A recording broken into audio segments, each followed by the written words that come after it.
I'm not a doctor, and this is not medical advice. It's just my story, what I've learned about eating after colorectal cancer, and minimizing bathroom trips and accidents. Prior to cancer, I could eat anything I wanted. As a kid, I panicked if we got down to less than a full gallon of milk. I've always loved peanuts and cashews and corn, potatoes, beans, cauliflower, cornbread. Now, post-cancer, it's more complicated. I'm 49 years old and 10 years out from my stage 4 colorectal cancer diagnosis. I've been thinking not just about the 2 years of treatments and surgeries, but about all I've learned the hard way since then. The fight for survival was all consuming. But then what? After a certain point, we fortunate ones gradually pivot from surviving to living. Our perspective has changed and we're ready to jump in and enjoy life. Now, there's no pretty way to talk about this next topic. It's about the many trips I've taken, thousands and thousands and thousands to the bathroom because of hyperactive intestines, sometimes 20 to 30 plus trips per day. For me, the frequency and urgency started during the oral chemo and radiation a few weeks in. Very loose stools that even multiple Imodium tablets couldn't stop. After treatment was over, it wasn't as bad, of course, but it was still way too often and too urgent. It didn't seem to matter what I ate or what I did. I wanted to gain weight after bottoming out at 104 pounds, but couldn't. Of course, the intestines are entirely unpredictable after they've been cut and fired upon by poison rays and pills, so I would fluctuate back and forth between diarrhea and constipation. Once, after eating some cheesecake at a family birthday gathering, I ended up in the hospital with an intestinal blockage. When I told the on-call gastroenterologist about my episode, he casually said, "Oh yeah, the ability to digest dairy is often one of the first things to go with treatment." Really? No one had ever mentioned that to me before, nor had I ever found it online, despite my year-long battle at that point to retain food long enough for my intestines to absorb the nutrients from it. No one. It was a bolt of lightning for me, and so began what is now 9 years of figuring out what I can and cannot eat.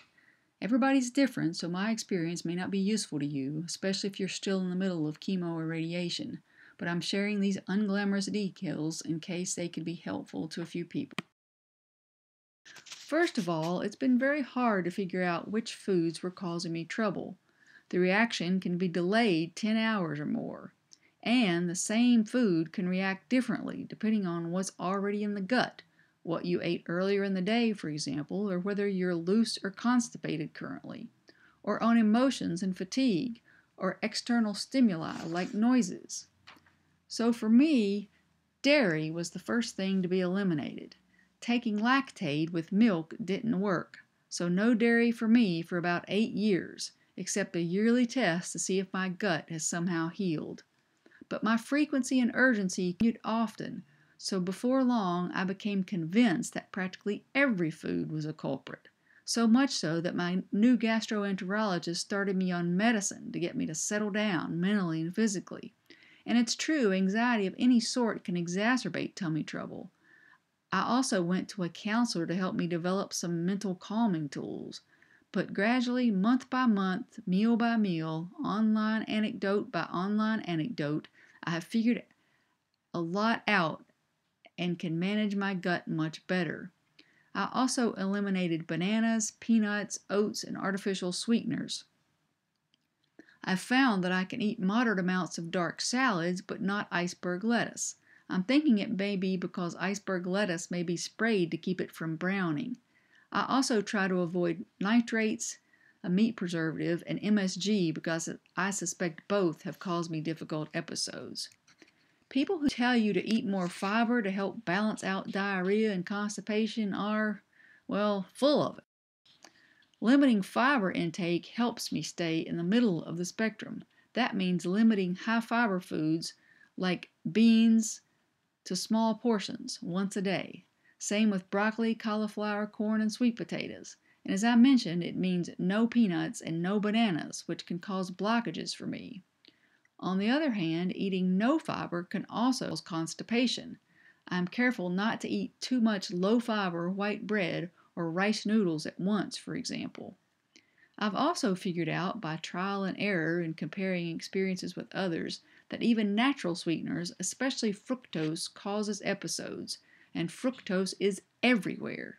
In many fruits like apples, pears, and peaches, but also pumped into many foods and drinks through apple or pear juice, or more likely high fructose corn syrup.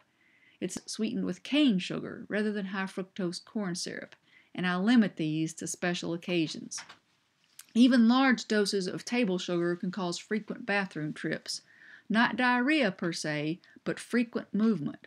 I also cannot have carbonated or caffeinated drinks unless I'm safely at home for 24 hours. I strategize to protect my weekends for eating these edgy things at home on Friday night and being around home near my own bathroom that night and the next day just in case.